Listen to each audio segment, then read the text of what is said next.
In Ezekiel chapter 2, we see where Ezekiel is called to be a prophet. But God does something a little unique in his calling to be a prophet. He tells him that he's sending him to Israel, to a people he knows. And then the Lord goes on to describe Israel as rebellious and angry and frustrated. And then he tells Ezekiel, don't be offended. Don't take their stuff personal. They're going to know you're a prophet. And if they choose to continue in rebellion, I'm going to deal with them. The Lord kind of sets this incredible playing field, letting Ezekiel know that he's going to walk in a storm. It's going to be rough. It's going to have nasty days, but he's set aside for a reason, and he has a covering. And even the Lord goes so far to say they're going to know who you are and who sent you. He breaks down Israel in some crazy ways, but that's not the part I want to focus on. I want to go down a little bit past chapter 2.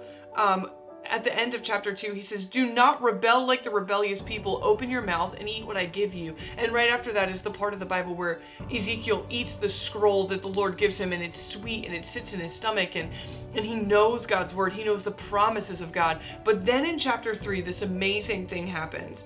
He says, you're not being sent to a people of obscure speech and strange language, but to the people of Israel. That doesn't mean like missions is bad. Don't hear that. It means you're being sent directly to people just like you. You're sent to your people, right? Like where you work, and your family, and your neighborhood, and your school. People that you know that speak the same language. You know the way they do things, the way they work. You're a part of their everyday. But it's in verse 8, chapter 3, verse 8, where God says, but I will make you as unyielding and as hard as they are. Look, here's the deal. When we are followers of Jesus, he has set us aside and set us in a position of a spiritual authority. That's not spiritual judgment. It's spiritual authority. One that is able to speak into situations through love and the Spirit and the presence of God that can only come through a supernatural way. You are being used and set in the position you're in your job, with your family, in your school, among other moms, other dads, whatever it is, that whatever is a part of your everyday, you're in that place for a reason. But the Lord says you're going to be in there, and it's going to be a little uncomfortable because they're a rebellious people. If somebody doesn't know who Jesus is, there is a storm inside of them, right? There is a discomfort inside of them in their spirit.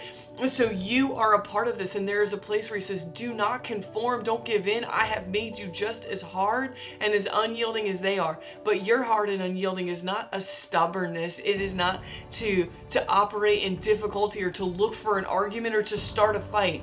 It is to say, I am convicted in these manners. I am convicted by God's word, and I want to live according to his word, and I am unyielding to fold to anything but what God's word says. So if you're in those uncomfortable situations where the people around you are doing one thing and it's awkward to be the one man out, it's okay to be the one man out.